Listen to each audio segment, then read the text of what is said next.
బురదలబోయి రాష్ట్రాన్ని దెబ్బతీసినారు, రాష్ట్ర ప్రగతిని దెబ్బతీశారు, రాష్ట్రం యొక్క ఔన్నత్యాన్ని దెబ్బతీసినారు.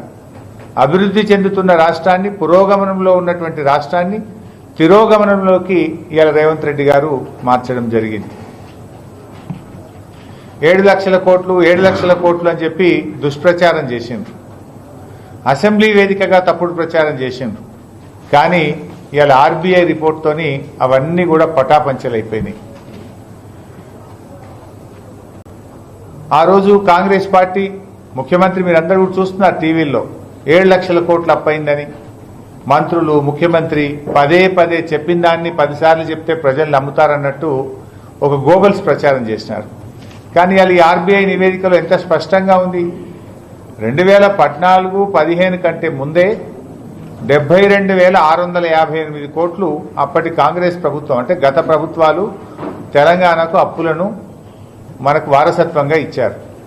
72,658 కోట్లు రాష్ట్ర అప్పు అయితే, అది కాకుండా కొన్ని గ్యారంటీల రూపంలో కూడా మనకు అప్పులను ఇచ్చిపోయింది గత ప్రభుత్వం. సో 2024 మార్చి నాటికి మొత్తం రుణాల మొత్తం 3,22,499కి చేరినట్టుగా ఇవాళ ఆర్బీఐ స్పష్టం చేసింది.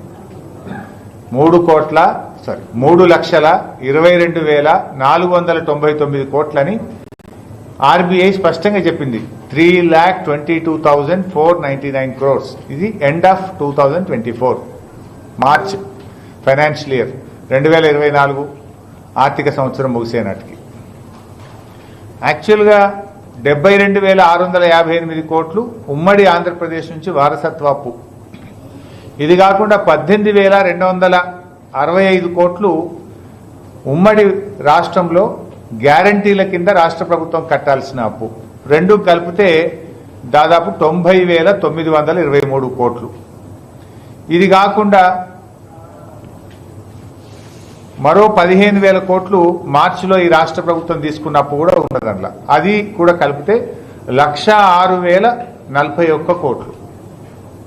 కొత్తగా వచ్చిన కాంగ్రెస్ ప్రభుత్వం మార్చి నెలలో, మార్చి 2024లో తీసుకున్నది 15,118 కోట్లు. మొత్తం కలిపితే 1,06,041 కోట్లు. అంటే రాష్ట్రం బీఆర్ఎస్ ప్రభుత్వం ఏర్పడే నాటికి ఉండే అప్పు ఒకటి, ఈ 2024 ఆర్థిక సంవత్సరం ముగిసే లోపు, ఎందుకంటే డిసెంబర్ 7న రేవంత్ రెడ్డి ప్రమాణ స్వీకారం చేసిండు, డిసెంబర్ 7 నుంచి మార్చి 31, 2024 వరకు దాదాపు 4 నెలలు కాంగ్రెస్ పాలనలో చేసిన అప్పు 15,000 కోట్లు. ఈ 15,000 4 నెలల కొత్త కాంగ్రెస్ ప్రభుత్వం చేసిన అప్పు గత కాంగ్రెస్, అంటే గత ఉమ్మడి రాష్ట్రంలో ఈ రాష్ట్రానికి వారసత్వంగా వచ్చింది 90,923 కోట్లు. సో వారసత్వంగా వచ్చిన 90,000 కోట్లు, కాంగ్రెస్ ప్రభుత్వం కొత్తగా ఏర్పడ్డాక డిసెంబర్ 7 నుంచి మార్చి 31 దాకా చేసింది 15,118 కోట్లు. రెండు కలిపితే 1,06,000 కోట్లు. ఇది గత ప్రభుత్వాలు, కొత్త కాంగ్రెస్ ప్రభుత్వం కలిపి చేసినటువంటిది. ఈరోజు టోటల్ అవుట్ స్టాండింగ్ ఎంత ఉంది మన రాష్ట్రంది?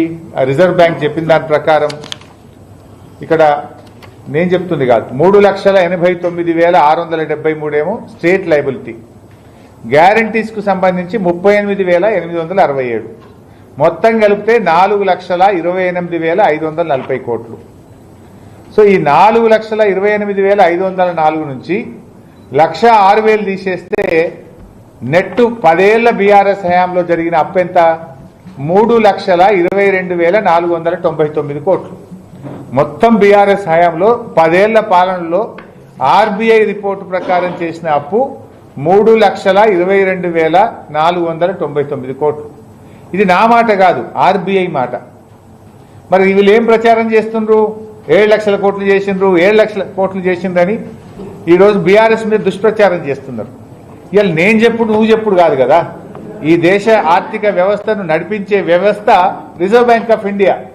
రిజర్వ్ బ్యాంక్ ఆఫ్ ఇండియా చెప్పింది, రిజర్వ్ బ్యాంక్ ఆఫ్ ఇండియా లెక్కల ప్రకారంగా 10 ఏళ్ల బీఆర్ఎస్ పాలనలో ఉన్నటువంటి అప్పు 3,22,499 కోట్లు మాత్రమే. కానీ మీరేం చేస్తుండ్రు? డబల్ కంటే ఎక్కువ 7 లక్షల కోట్లు అయిందని చెప్పి గోబల్స్ ప్రచారం చేస్తుంది. ఆ గోబల్స్ అంటేనే బతుకుంటే మీ ప్రచారాన్ని చూస్తే ఆత్మహత్య చేసుకుంటుండే కావచ్చు. ఇప్పటికైనా ఇలాంటి విష ప్రచారం చేయడం మానుకోవాలని కాంగ్రెస్ ముఖ్యమంత్రిని మంత్రుల్ని మేము హెచ్చరిస్తా ఉన్నాం. ఎందుకంటే మీ 6 గ్యారెంటీలు అమలు చేయచేతగాక అడ్డగోలు హామీలిచ్చి ప్రజలకు బాండ్ పేపర్ల మీద నమ్మించి దేవుళ్ళ మీద ఒట్లు పెట్టి అధికారంలోకి వచ్చి ఇలా ప్రజల్ని మోసం చేస్తున్నారు.